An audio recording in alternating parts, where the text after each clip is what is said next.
Welcome, everybody. My name is MPA. This is the launch of Waves Online Mastering, and with me are two of the most legendary people in my life. I would like to bring onto your screen Mr. Mike Fradis, product manager at Waves Audio, who I will talk about in a second, and the legendary mastering engineer Piper Payne from Nashville, Tennessee. Piper, Mike, welcome. Hey, MPA, thanks for having us. Thanks, Michael. Very exciting. We have some exciting news to report. There's a lot going on here, and There is a lot going story on. to tell. Long collaboration here that I think is very important to explain where we came from, how we ended up here, and who better to ask us the questions about our story than you. So let's talk about that for a second. Let's not talk about how awesome I am, because everybody knows that I'm not. Let's talk about, firstly, online mastering on waves.com. That in itself is fairly epic. So how did this come about? Because you two have been working on this now for, 4 years, 5 years? More. Okay. More. Yeah. Go for it. 6 probably. I think I'd say 6 years. November will be 7 years, I think, from when. Wow. When time flies when you're having fun. Mike. Yeah. All right. So who's first? You guys are fighting for attention here. So who's going to talk first? Mike should talk first. Okay, so I'll start. Probably almost 7 years ago, we decided at Waves that we need to bring in something new in the mastering domain. And we're thinking about what exactly we want to do. And Mick Olesh, the CEO of the company, told me, hey, we're right now in touch with a great mastering engineer. Her name is Piper Payne. And I think you need to talk to her and figure out if there is something we can do together. And I remember calling Piper and explaining to her what we're looking for. And I was super impressed with how easy she was in explaining some concepts in mastering. And for me, that was super, super important to know that beside a great mastering engineer, there will be someone who has enough patience to explain mastering to me, so I'll know how to take it and turn it into a product that people can enjoy. And after that conversation, I think like 2 or 3 months later, I was on a plane to meet Piper. And I think our first meeting was in San Francisco, right? Oakland. The Bay Area. Yeah, in Oakland, correct. And I came to visit Piper in her studio. And we were sitting down and starting to lay out some ideas for a product. I remember one of the biggest problems we had, and we started talking about, is how to understand what the user is going for in his mastering. And we started this long conversation and different questions that we might need to answer. And then I went back home and basically started thinking about this semi-automatic plugin for mastering that we're going to do. That was very exciting for me. And then time passed and we're having more conversation and more technology came in. And it turned around to be this amazing web service eventually that we'll probably talk in length further on in our conversation. But well, yeah, I'm going to hold you right there, because one of the things which I don't want you to get ahead on, because I don't want people to think, it's just another mastering service where I drag a track on and it gives me this master track and that's it. That's not what we've done here. Not at all. So, in fact, to add a little bit of color to Mike's story here, he glossed over the fact that he sat down with me in my studio and said, I want to learn everything that there is to know about how mastering engineers work. I want to understand how engineers make the decisions that they do. Can you explain, obviously Mike's been in this industry for decades. I mean, he's been doing plugin development for longer than I've been in my career at all. I mean, the man has a deep understanding of how audio and engineers work, and he's worked with some of the best engineers to ever have lived. But it was really amazing that he sat down and translated all the things that I told him in this very abstract way of working that mastering engineers, how we use our craft and our skills. And he figured out how to facilitate and be a conduit for all of this information that I gave him on that first visit into creating what a computer version of a mastering engineer would do. And even at the beginning, I think everybody was probably a little bit skeptical about what we were going to do and how we were going to do it. And and there were only a couple things that I thought were really important that Mike and I were really aligned on, because we came from two completely different worlds. But we were aligned on the fact that, one, we wanted it to be as good as it possibly can and definitely better than anything else that's out there and available. And two, he knew that I wouldn't bless it until I felt like it was whatever the tool was. At the time, it was just a simple mastering support plugin. But he knew that whatever the tool was, I wasn't going to be happy with it or bless it until it could do whatever that task was better than I can do as an engineer. And so that's why it took us 7 years to get here. Okay, so before we go on, I want to sidetrack just a bit, if you may humor me, both of you. Mike, yeah, we've done a lot of sidetracking over the last 7 years. Mike, I need you to help me here, because you don't spend a lot of time in front of the camera. No, I don't. No, but you, my friend, are responsible for some of the most epic sounds in the music industry today with your work. So what I would like you to do, please, is I would like you to talk for a second, and I'm going to pull you up and I'm going to expand on things if you don't talk enough. I want you to talk about what plugins you have created at Waves and how long you have been at Waves, so that people can understand exactly how much impact you, sir, have on the music industry today. Okay, so let's start with the fact that I've been with Waves for 20 years now. 19 of which I'm a product manager at Waves.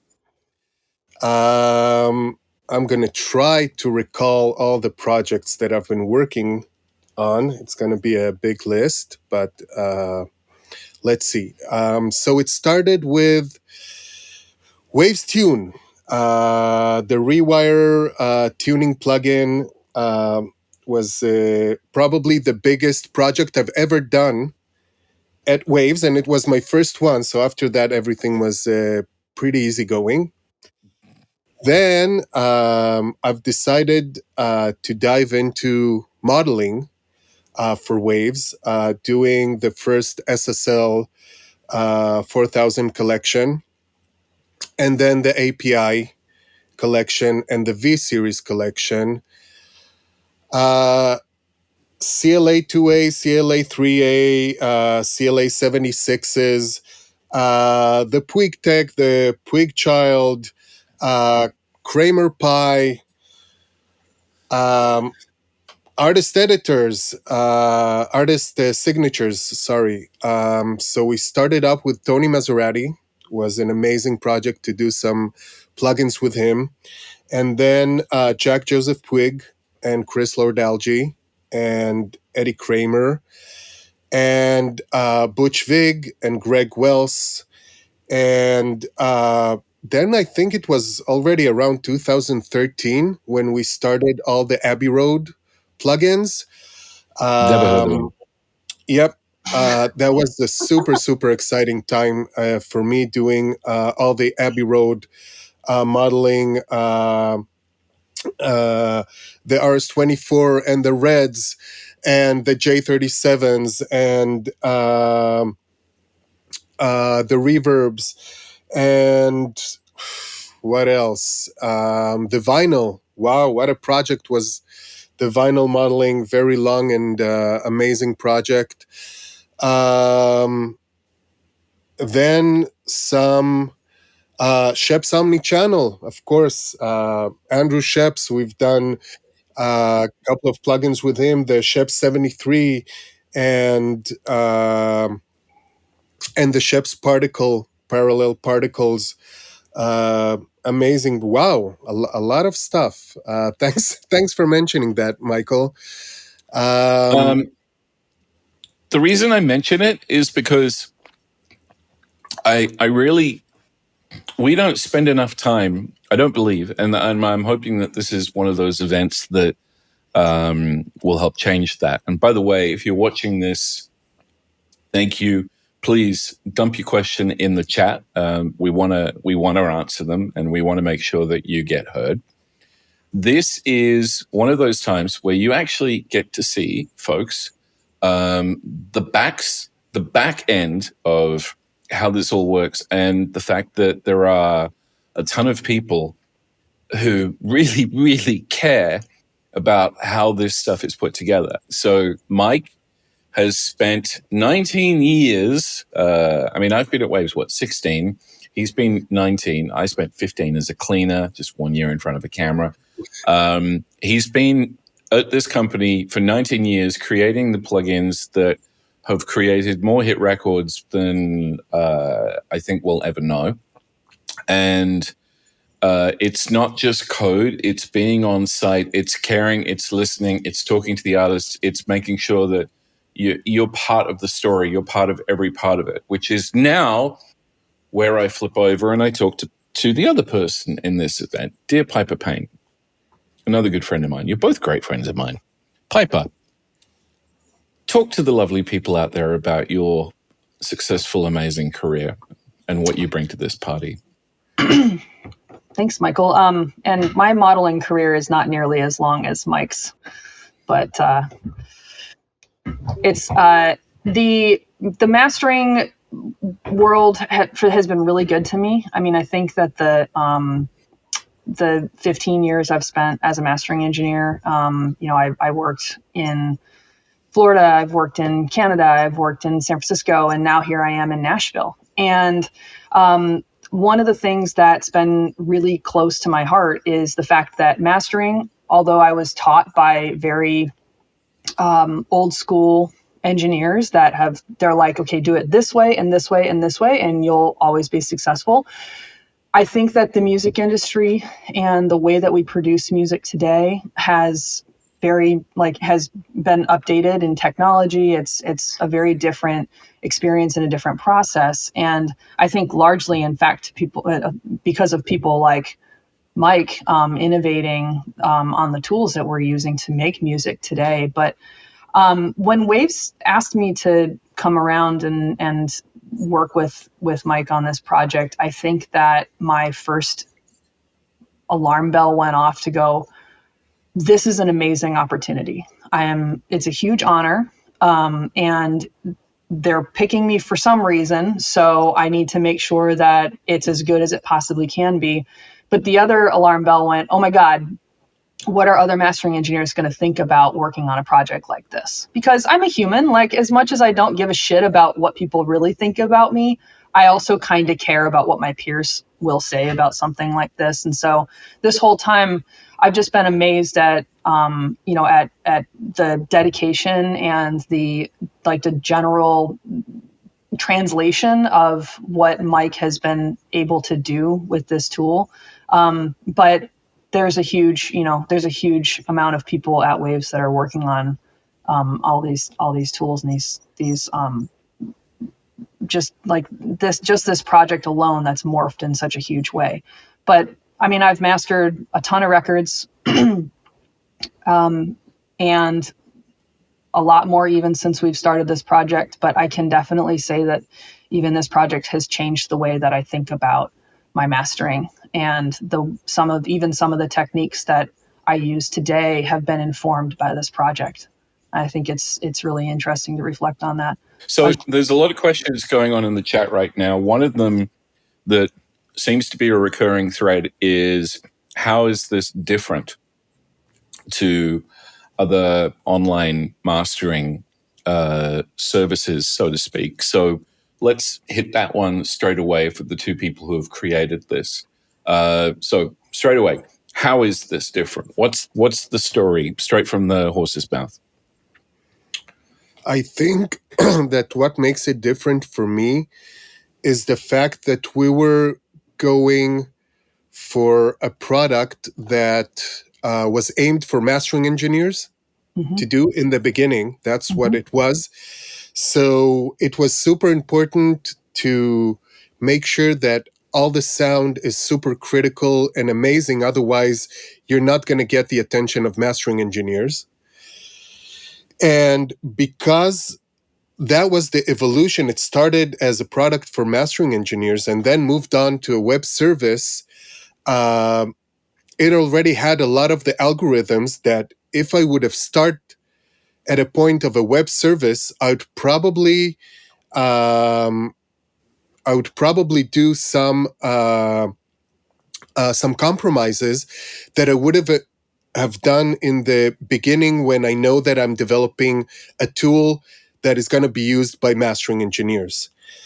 And I think the second thing that makes it different, well, I don't know if it makes it different from other products, but for me, it was like super important, was the fact that I know that Piper was ready for us to make sure we create a product that is as good as her. And she was really willing to go there, as opposed to maybe other mastering engineers that might find it intimidating. But she went with us the whole way. And I knew that once she said, well, Mike, this version is beating my masters, I knew that it's a real reality that we're talking about and not just saying that. So I think those were, for me, the 2 points that maybe make it different than other services out there. I think also it's important to recognize that, like, Mike, you mentioned it at the beginning of your answer there, but you really did come in and say, how can we make a tool for mastering engineers? This is not something that we just came out and we're like, we're going to make an automatic mastering service for the masses. That's not how this showed up. We actually started out going like, okay, if you need a tool as an engineer to do your job better, what are some of the tools we can make for you, and how can we make them to the highest quality possible? And then we realized, like, wow, this is a tool that lots of different people can use. And then, wow, this is a tool that pretty much anybody could add to their arsenal of amazing tools that Waves has made over the years that would help raise the quality of their workflow and their overall releasable masters. And I'm excited because this is just the beginning. I mean, there's a lot of extra provisions that we've put into the design of this system that I think are going to be really, I mean, this is amazing, but I think there are other really amazing things that are going to come out with this. And for a mastering engineer like me, who I take my identity as an engineer pretty seriously. I mean, I think that there are a lot of compromises that we have to make on a daily basis in our workflow. And when I was working on a project like this, like with Mike here, I felt like I didn't have to make a lot of compromises. I felt like even when I gave him something really hard to accomplish, he always approached it of like, okay, how would Piper do this? And how can we make this the most human-like AI tool? I mean, it's we use parts of AI processes to make these masters, but really this is a very human-like process.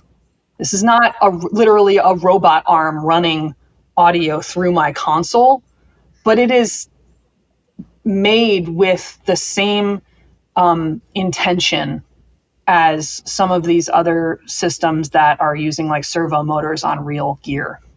But this is an immediate turnaround process.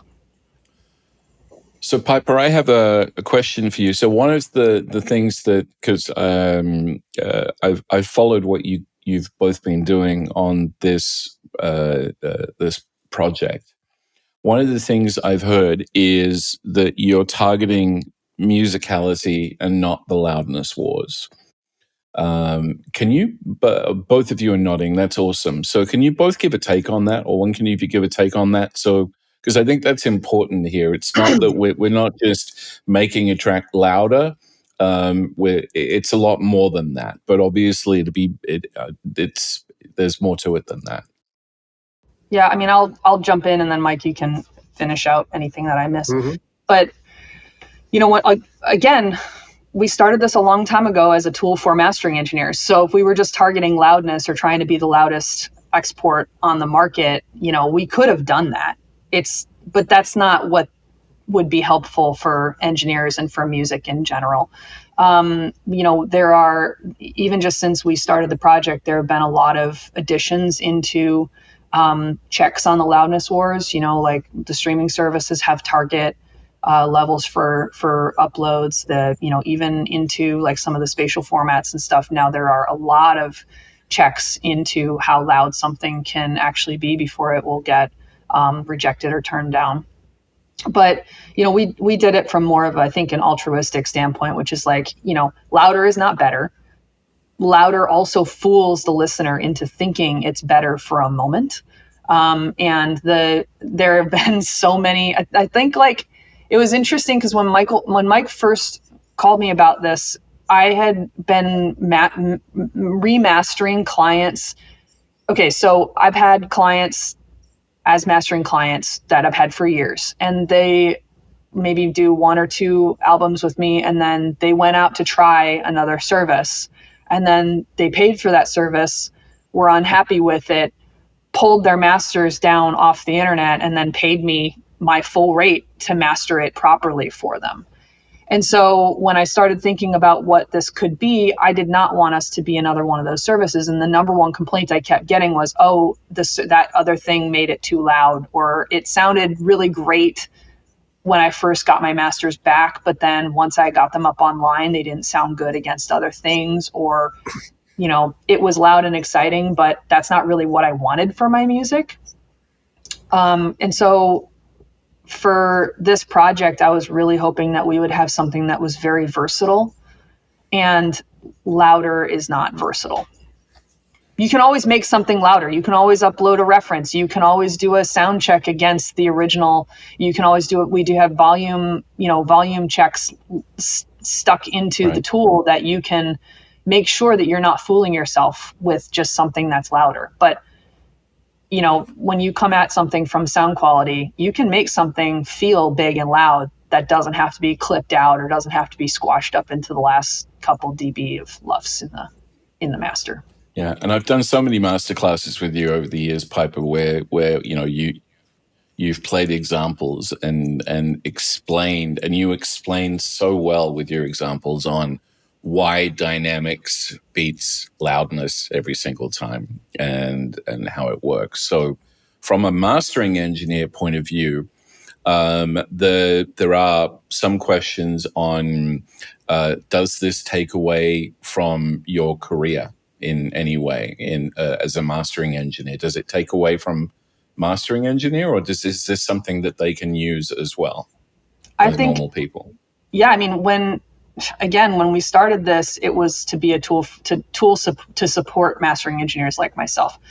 The best part, though, is now that we have built a tool that is available and at a low enough barrier for entry, and also is a very versatile and easy to use tool, everyone can use it. And I wholeheartedly believe that this will make the music industry and those folks trying to release their music in the best quality possible that can't afford, they're maybe my clients one day, but if they're not ready for me, this is something that will help support them in the meantime. And it's also really good for like music libraries, folks that are having to master huge chunks of music that are not ever going to go through a traditional style mastering chain, or DIY folks that are just learning. I mean, how many times do I get an email from somebody saying, this is my first mastering project, I don't really know what I'm doing, can you help me? Well, this is something that can help them. I mean, they can understand what's happening in mastering, what's happening in an optimization of the sound overall, and they can understand what is what are the magic things in this mix, and what are the things that are now shown off in a not so great light in your mix, and now you can go back and fix them, and you can kind of sandbox that yourself versus having to pay a full-time mastering engineer like me to do it. And for me, I'm not threatened in any way by a tool like this. Like I said earlier, there have been systems like this and tools like this that are out in the market that are not doing a good job, that people come and pay me to master that stuff again anyway. So personally, as a mastering engineer, I'm not threatened by something like this, but I am encouraged that this will now kind of bring up the overall quality of everybody's mixes, because now they can actually hear them in a mastered setting. This is not meant to replace a mastering engineer.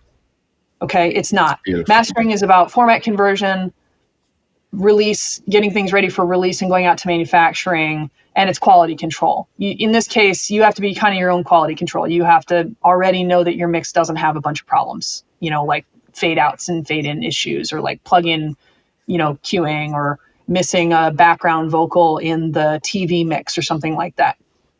But this will help you to understand what's happening in the audio and what's happening in the music, and it'll show it off in a much better light and help you to present your music in a better way. So that's what that's what I'm thinking about when you ask me a question like, are you threatened by a tool like this? But the other cool thing, one's there. The other cool thing is that, like I said earlier, in doing this project with Mike, I have completely rethought. I mean, not everything has changed, but I have rethought how I'm mastering records, because now I have this completely abstract, different way of thinking about masters that Mike has shown me in this process. And it's just through simple things like asking me questions about it and helping to develop these tools that it's really changed the way that I think about mastering records. And I think that overall it's raised my own bar. Which brings the next question, which I'm going to ask you, Mike. One of the things which I've heard you both say when you've been talking about this project is that we listen to the song and serve its intention when you're mastering it. So what does that mean exactly? It's like when you're serving its intention. I mean, is it so that tells me that it's not kind of like a one mix and add powder and mix and then everybody gets the same kind of process. But that's no. So that's not the idea. So every song has, like we're saying, its own intention. Something, it needs to sound like something. It needs to reflect some kind of a feeling when somebody listens to it. That's the idea behind the creator, behind the musician that wrote the song. And we have to make sure that we serve this purpose. And the way we do it is, and that brings me back a little bit to when me and Piper first met in person, and we keep saying that it was in the beginning, the service was designed to be a plugin, but it's a service. So I want to take a second and talk about how did this happen, because it all relates to your question. So in order to serve the intention of the user, we need to know what the user has in mind. And when we started up with the Piper, we wrote this bunch of questions that we're going to ask the user when he opens up the plugin. And according to his answers, we're going to start taking different decisions about the processing we need and the chains we want to build inside the plugin. And that kind of made sense to us in a plugin format. And I want to remind you, this was like 6.5 years ago. And if we're thinking about our world 6.5 years ago, Yeah. AI wasn't so involved in a lot of processes. And suddenly it started coming up. And instead of asking the user a question, I was like, hey, I have a neural network here that can answer the question without asking him. So every time we had a question, suddenly a neural network comes up and it can answer it without the need of actually asking the question. And now that would helped us go from, okay, so now we can know a lot of things about the file that is being put in and take a lot of decisions based on neural network. And then according to this information that the neural network can supply to us, Piper is going to help me create a process that is right for that kind of audio. And now it made sense to transition to a service, because now we can open it to many other users to use that don't need to know so much about mastering. And asking them different questions is not going to be something that they'll need to think a lot and to answer those questions, because we have neural networks. And that made a really that made sense to us to transition to an online service where everybody can just upload his song. Mm-hmm. We're taking it, we're analyzing it, we're running it through different neural networks that basically help us understand what is the intention of the song, comparing it to a big database of different songs, and according to genres and according to chord progressions and according to BPM, we can figure out where exactly it's supposed to sit when it is playing back, and start applying those processes to the song and make the mastery unique. So every song will have a unique process for it. And even if you take half of the song, it's going to have a different process for the same song, because it's not the whole song. Right. And it means to us that it needs to be something else, because it's shorter, because many other reasons that we're analyzing there. And I think that is what we mean when we say serving the intention, is because today in our world, as opposed to the point where we started off with Piper, we can really understand quite a bit about the audio and apply the right processes to it. Can somebody upload like a reference track if they have like a song that say for example, Piper, if somebody had like a song that they had mastered before and they were like, I want to try and get this mastered the same as that one or something close. Can they use their own reference track? Yes. And that was a very important thing for me, because when someone comes to me to master a song or an album, they generally know what they want. Like sometimes they don't, and they come to me because I'm supposed to know.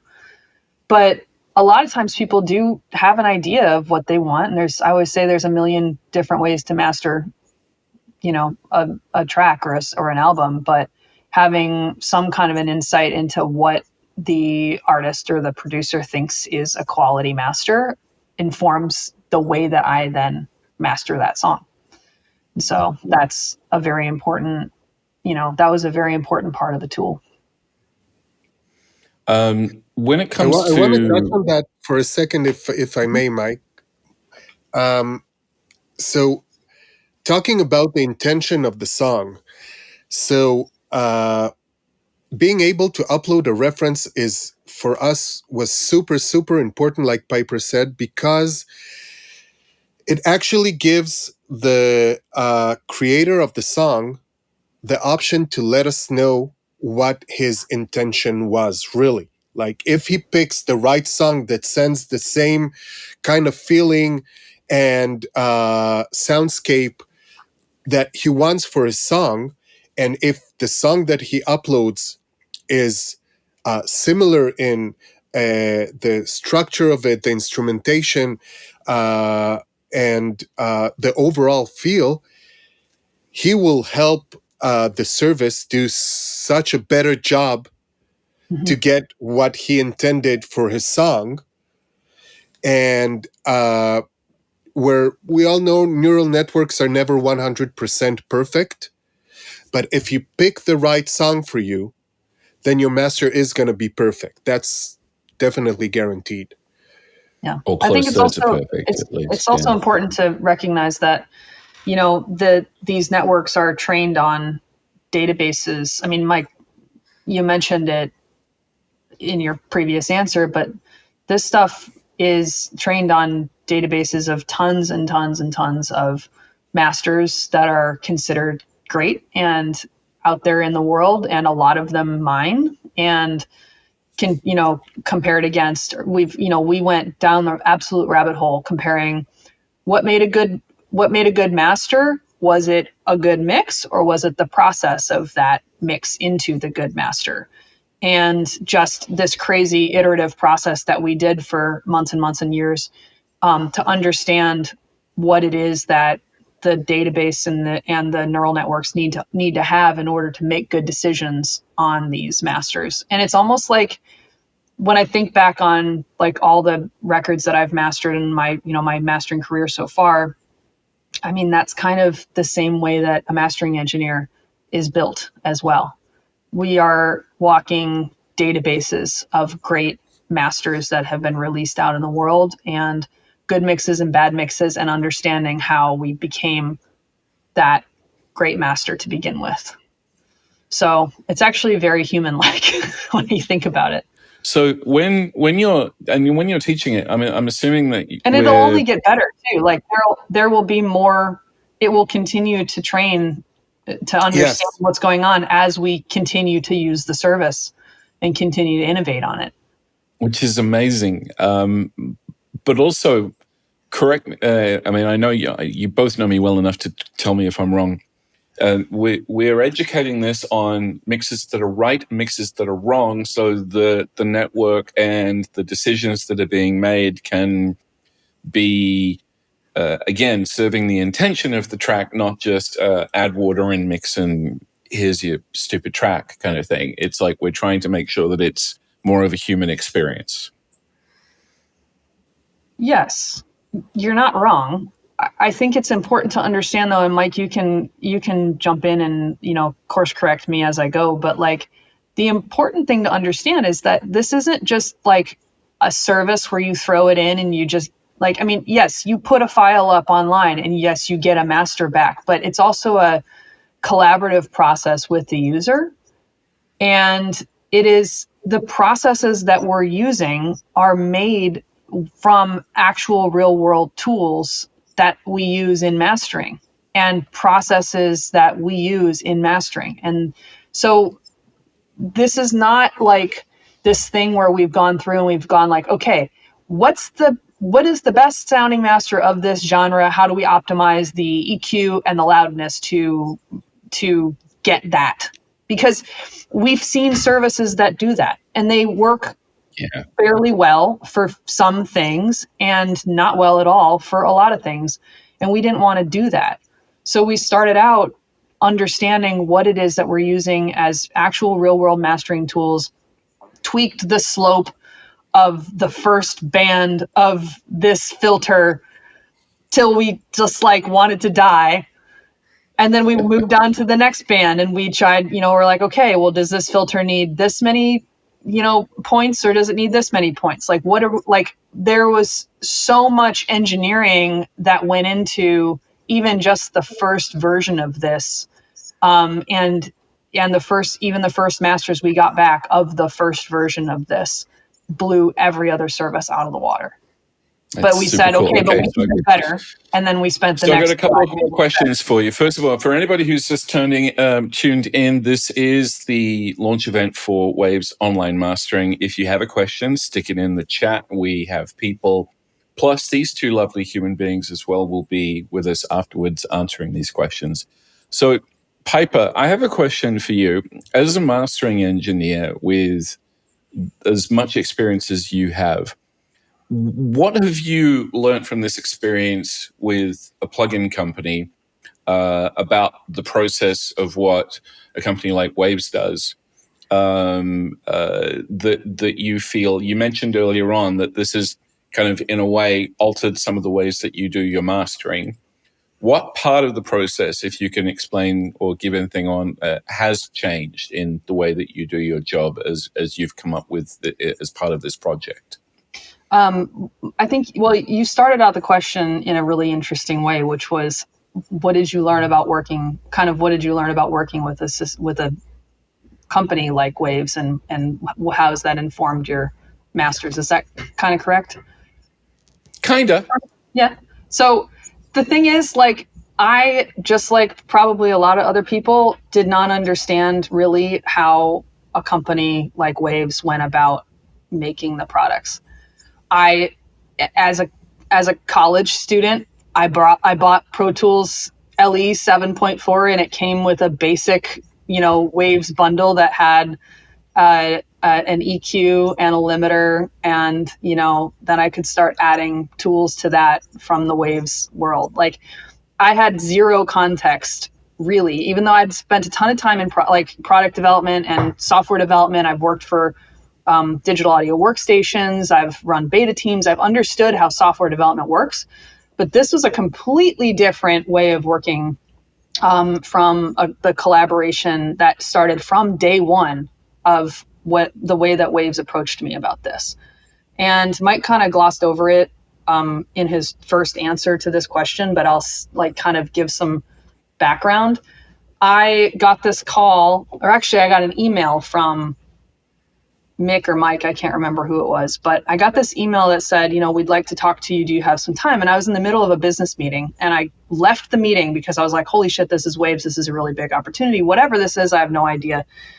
And Mike and I jumped on a call, and we talked for like an hour about just who he was and what I was up to. It was like a weird first date, and it was a conversation that I think about very often, because that really changed a lot of things for me, not just in the course of my career, but open-mindedness about the way that processes could be working, even though we didn't really get down to a lot of the nitty-gritty, but it really made me feel understood and heard, and that I could get a good collaboration with this company, and I would learn something no matter what, no matter even if something never came out of it or we never actually made anything. I still felt like I learned a lot from Mike, even just from that first day. And the way that he approaches this product and all the other products, now I understand after speaking to other Waves artists, is just this one from just curiosity and a need to understand how we do what we do. And then Mike has this amazing way of translating this very abstract thing into another very abstract thing. And then he alchemizes this crazy product that shows up when you hit add insert in your DAW. Like, people do not understand the amount of time and thoughtfulness and dedication and just sheer intelligence that man right there on the screen has. And thank you, Piper. I'm so humbled. Well, you are humble, Mike. Nobody knows. Actually, I mean, people have to know this stuff. But Mike, you've changed the industry, Mike. You have elevated the tool set that is available to people to make music today. And the idea of making something like that and understanding that legacy and being able to contribute to that on a mastering level is, number one, something that no other company can do. And number two, something that I feel extremely honored to have been part of the stewardship of this tool coming out into the world. Now, the way that Mike asks his questions is what has changed the way that I think about mastering. Because I was always taught to, first think about what all the great sounding masters are that I know of in my little database in my brain. Take what I'm being presented with from the mixing standpoint. That's Porter. Stop it. Take what I'm being presented with from the mix. And then take a, hold on, sorry. Porter! Knock it off. He's Porter. I'll wait for a second, then I can answer that question again. No, it's fine. It's like Porter should be like Max, but then again, it's 1 o'clock in the morning, so Max is asleep, and that's fair, Must be the This male is a people. live waves event, people. This is a live web This stream. is a multi-international event, and you are listening to Piper Payne tell Mike Fradis how amazing he is, and I know, and now this is not a moment too soon Porter the dog because has not stopped. happened this way before. So the point is that it's not just changed the way that I think about mastering, but we have this way of mastering that has always been in my training, which is you take what you think is a good sounding master, you take the mix that you're presented with, and the translation of mix into master is a fairly linear process. It goes through a transfer console with inserts, filters, some dynamics processing, and some stereo image processing, and you record in a new master. Like, that's pretty straightforward, pretty simple. But when Mike sat me down in my studio the first time and we sat and listened to things that I thought were good masters and things that I thought were mixes that came from, good mixes that translated into good masters, and just from like him asking me, okay, why did you choose this filter slope? Like, getting down to the nitty gritty and understanding every single detail. And then when he presented me with the first version of how we were going to build this algorithm, that was where I really started going, holy shit, he gets it. He understands, like, this is a way that, this is a completely abstract concept of question mark mystery box into question mark mystery box. And then, the process that you use to get there, that's the easy part. But to have it be a completely different thing every single time, and then to be translated into something amazing, but also different every single time, that's the crazy thing. That's the crazy part. And he did it. That's how I think about mastering now. Like, I think about it all the time. I'm like, how would our service master this song? And then we got to a point where I started going, like, almost second guessing myself and going, would our service master this song better than I'm doing it right now? Like, what? And then I start checking myself against it. I make the best sounding master I can, and then start checking my analog master against our service master, and sometimes I can't tell the difference, and sometimes the service beats me. That's hugely humbling for on both sides. I think it's because I am so awed by your work, Piper. I agree. I agree with that. And I have to say that today, after a lot of training with Piper, I definitely feel that I can start do mastering by myself. I'm sure you could. If I want, because it was a really, really interesting process, and Piper definitely explained everything to a point where today I actually understand mastering, I'd say, to a pretty high level. And that's amazing, because that's something I never thought that I'll get to a point where I can say, you know what?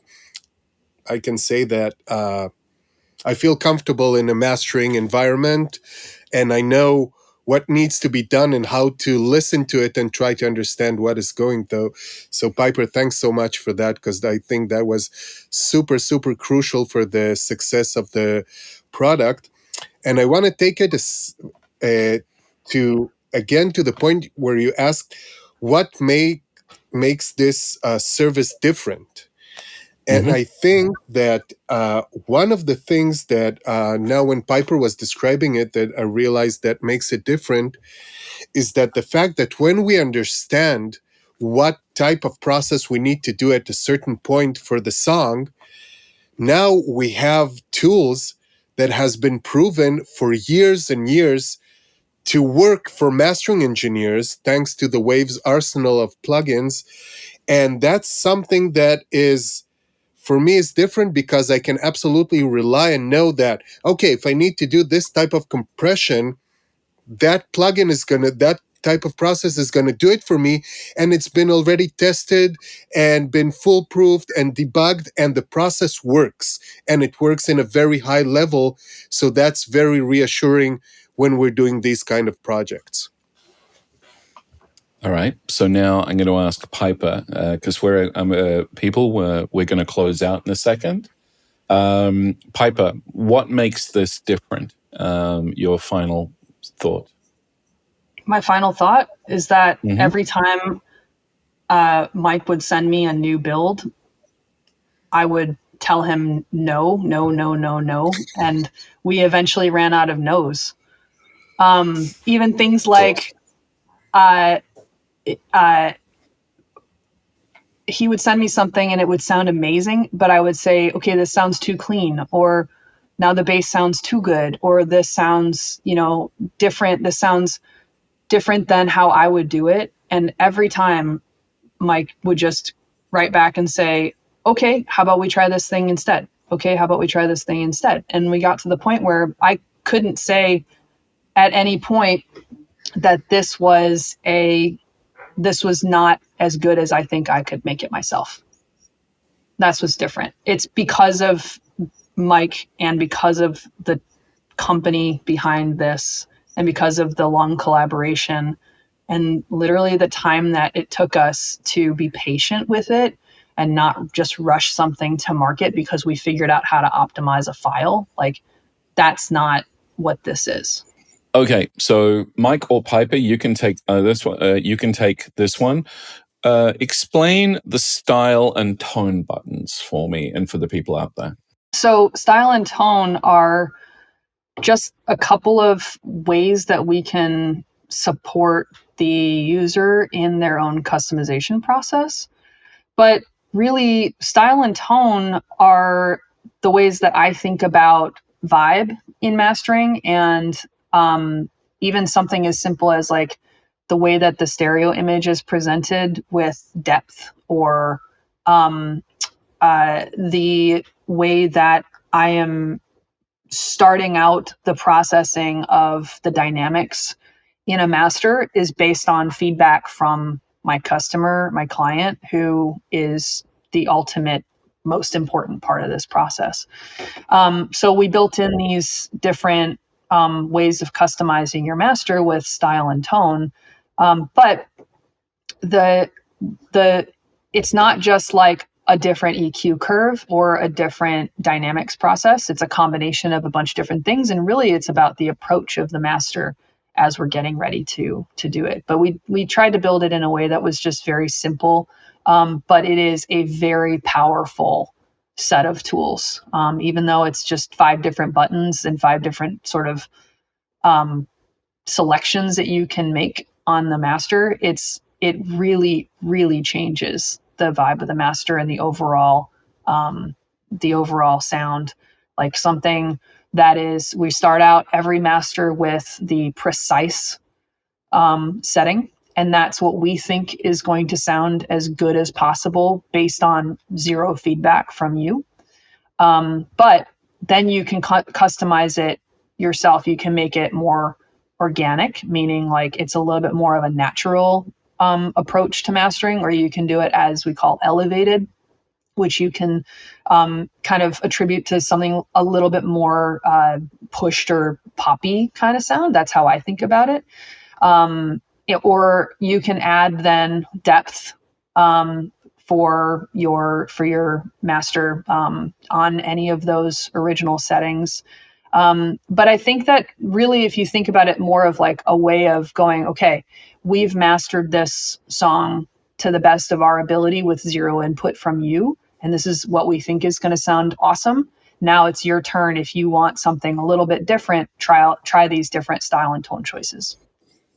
So how long did you both take when you were putting together the creative flow that a user goes through to get through the process of everything from the initial steps of when they get to the site through to when they get through to a mastered track? How long did it take? Because I mean, it's a really, really seamless process that feels nearly. It doesn't feel like a service more than it feels just like a creative flow. How long did it take to get to the way it is today? Well, I think one thing that Mike is really good at is taking a very, very complicated, lengthy process and distilling it down to the most important elements, because a company like Waves and a product person like Mike really understands that something that I didn't get early on, but now I'm starting to get it a little bit, is that it doesn't need to be complicated. It doesn't need to have a million different settings and a million different choices. I mean, how many times do we open up a DAW and you're trying to get a creative process flowing and trying to get some beautiful music onto the computer, and all you got to do is just set up a million different settings. Oh gosh, now my interface doesn't work. Oh shoot, now my mic, I got the wrong mic input. Like all of these things that get in our way of doing a good job of being creative, all that complication. I thought early on as a mastering engineer, I'm going to want something that's very customizable and very complicated, because to me early on, complicated meant good, meant heavy engineering, meant like we put so much effort and thought and time into this. And now I see it in a completely different way, which is the hardest thing to do engineering wise is to build a tool that is so simple and so good that it doesn't get in your way and you just get something amazing. And that's what Mike built. I mean, that's Mike all over. I think to add to that, probably it took a little bit over than a year, and there were a lot of people involved. Thanks for actually answering the question, Mike. Sorry? Thanks for actually answering the question of how long did it take. It took years. It took a long time. And it was a process of a lot of people, including you, MPA. You're also taking part of it because you have a very, very good eye for simple things. And but it went through a lot of iterations between different people commenting, seeing how they respond to a mock-up, clicking on different buttons, going, what is this? Why is this here?